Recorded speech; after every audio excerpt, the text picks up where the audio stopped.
I'd like to take you back to that night when the phone call came on that Nirbhaya case. If you can just tell me that first जब वो phone call आया, did you at that time have any inkling that this is not normal? It was a blind case. It was not that these people knew the perpetrators earlier. Technically, people would say the scene of crime would be where they were dumped or where they were picked up from. But actually, scene of crime was the bus. So if you didn't find the bus, we would have just not been able to locate them because there had to be some connection with the bus and the perpetrators. There is additional responsibility on the police then to prove that the perpetrator was present at the scene of crime. A rape could happen like that in a bus which was congested and which was moving. So this bus was found parked in an area which was close to the driver's residence. And this driver was sitting over there. You know, the first breakthrough in the detection where we say that we found the first culprit and we found the bus. So like then we start asking him, now where is, now the hunt went for Akshay Thakur. Uske alawa, like we had these two boys we had picked up from the local neighborhood. Now these two boys were picked up on the ground that you were missing in the night. And we started asking them, so they admitted, yeah, we went on a bus ride and things like that.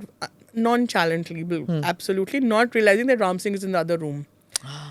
And then we confronted the two.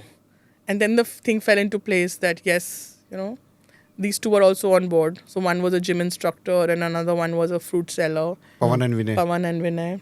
Then who the other juvenile? So one team was started looking for the juvenile. So only Ram Singh knew the juvenile personally. So he only had this thing. Now the juvenile did not have a phone. The juvenile did not have an ID card. But the description was there. So we would take Ram Singh every time and, you know, batao, ye to nahi hai, ye to nahi hai. Then Mukesh was another brother of Ram Singh. Where is your brother? He stays with me. Where is he now? I don't know. He's gone to meet his mother. Suddenly he wants to go and meet his mother on the 16th night itself. Why? Where is the mother's house? Karoli, Rajasthan. So one team was sent to Karoli, STF team. So all of these people, you know, there is a sense of anonymity because they're in a city where their close persons are not there. So you can do anything. I am scared that my daughter tomorrow will know if I've done something wrong and she will say, Kyare mama, you're like that. And then I may not be able to look into her in eye to eye. Or my mother or my husband. So in that context, they also did not want their family. So when we told Mukesh, we'll tell your mother what you did. So he said, no, don't tell. I'll come with you. And he then blabbered, everything. So we had now 4 guys with us. We had Ram Singh, the driver. We had the 2 guys, the gym instructor and Vinay and this thing. And by 18th morning, we had Mukesh. अक्सर देखा गया कि trial में काफ़ी time लग जाता है, justice delay होता है. तो इस पूरे केस में आपने सबूत कलेक्ट किए थे, किस तरह से प्रेजेंट किए, किस तरह से पूरा प्रोसीजर रहा? Most people think that perpetrator को पकड़ लिया और कहानी खत्म. See, actual work for police starts when we catch them and then the paperwork begins. We have to prove to the court of law that this perpetrator was there at that point in time, inside that bus. This victim was there inside the bus and how she reached the bus, how she was picked up. So all these consequences, circumstantial and otherwise, we have to lay on the table. So and then form it in the during investigation and then give it in the form of charge sheet. So injuries show how heinous the act was. So she had like 13 bite marks. So in this particular case, in addition to the injuries mentioned by the doctors in her medical report, we also added the 13 bite marks. Then secondly, for example, they tried to allege that because she was in Safdarjung and it was a government hospital, she must have developed gangrene or something, and she died not because of the rape but because of the bad handling of this thing. So from the first day onwards, whatever her injuries are, the record of that.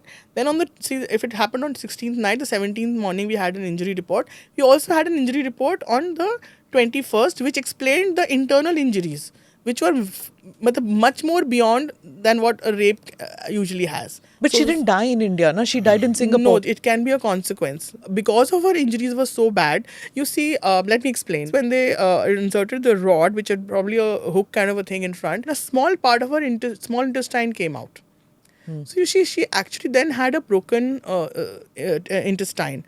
She had a broken, a muscular part. Her jejunum, everything was injured. So these were areas where, her digestive portions were injured. So metabolism in future would have affected.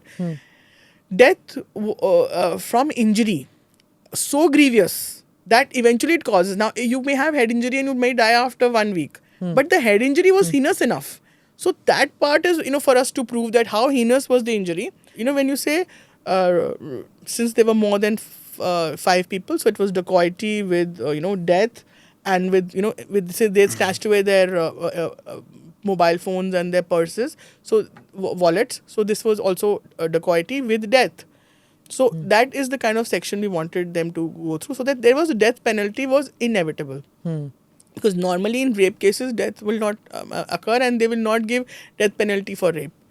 But in this is before the new law came in. Yes. So in that particular point in time, we had to prove that the injuries were so heinous from the beginning, ab initio, that it caused that. Click here to watch the full episode.